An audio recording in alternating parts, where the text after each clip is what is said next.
Paróquia São Mateus de Guariba apresenta Evangelho do Dia. Eu vim para escutar tua palavra, tua palavra, tua palavra de amor.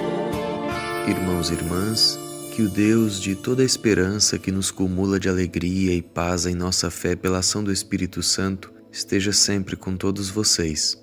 Hoje, dia 16 de agosto, nesta quarta-feira da 19ª semana do Tempo Comum, continuamos a ouvir e a partilhar o Evangelho segundo São Mateus. Naquele tempo, disse Jesus aos seus discípulos: Se o teu irmão pecar contra ti, vai corrigi-lo, mas em particular, a sós contigo. Se ele te ouvir, tu ganhaste o teu irmão. Se ele não te ouvir, toma contigo mais uma ou duas pessoas, para que toda a questão seja decidida sob a palavra de 2 ou 3 testemunhas. Se ele não vos der ouvido, dizei-o à igreja. Se nem mesmo a igreja lhe ouvir, seja tratado como se fosse um pagão ou um pecador público. Em verdade eu vos digo, tudo o que ligardes na terra será ligado no céu, e tudo o que desligardes na terra será desligado no céu.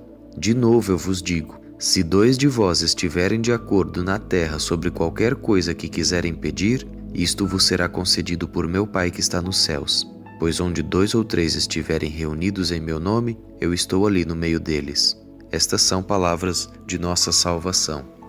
Se não tomamos cuidado, a lógica desumana de um mundo sem Deus, que condena, que julga, que exclui, ela vai entrando nas nossas comunidades sem que a gente perceba, sem que a gente se dê conta disso, e vai envenenando todos os nossos relacionamentos. Já não vemos mais o outro como irmão, alguém que erra, como nós, mas vemos apenas o outro como um pecador, como alguém desprezível, que precisa ser abandonado, esquecido, excluído. Jesus alerta para isso, e por isso oferece esses passos para aquilo que nós chamamos de correção fraterna. O outro é meu irmão, precisa ser salvo se está errando. E é missão minha fazê-lo, oferecer um caminho para que ele possa se recuperar, para que ele possa se salvar.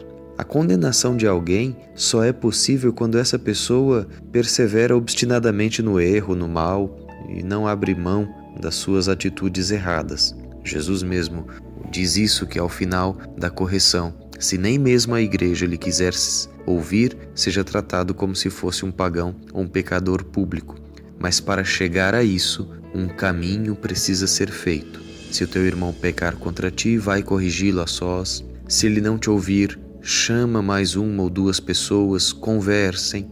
Se mesmo assim ele não ouvir, por último, chama a igreja, chama a comunidade, chama os responsáveis.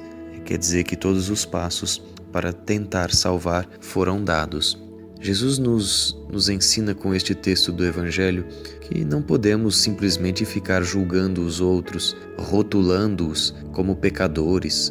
Não, Jesus nos faz ver o irmão como alguém que comete falhas, como nós mesmos. Há uma distinção muito clara entre quem erra algumas vezes e quem vive errando. Jesus quer que todo aquele que vir um irmão pecar, chegue-se a ele amigavelmente para poder afastá-lo e livrá-lo do mal.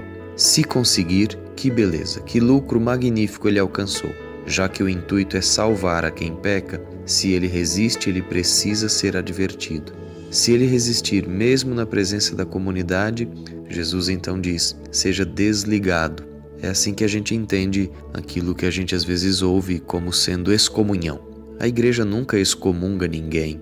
A excomunhão é, na verdade, um desligamento que a pessoa mesma que erra e que se obstina no erro fez. Ela se nega a participar da vida da igreja. Por isso, a igreja desliga, reconhece o desligamento que foi uma opção livre que a pessoa que errou fez quando não quis ser corrigida, quando não quis aceitar a correção.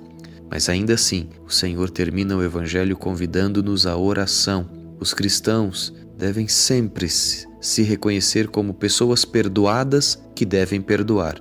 Por isso devem rezar sempre juntos, porque o Senhor está junto deles. E isso vai fazê-los conquistar novos irmãos para Cristo, mesmo aqueles que andam com o coração endurecido. Esta deve ser a oração de todo cristão. Você ouviu Evangelho do Dia. Realização: Paróquia São Mateus de Guariba.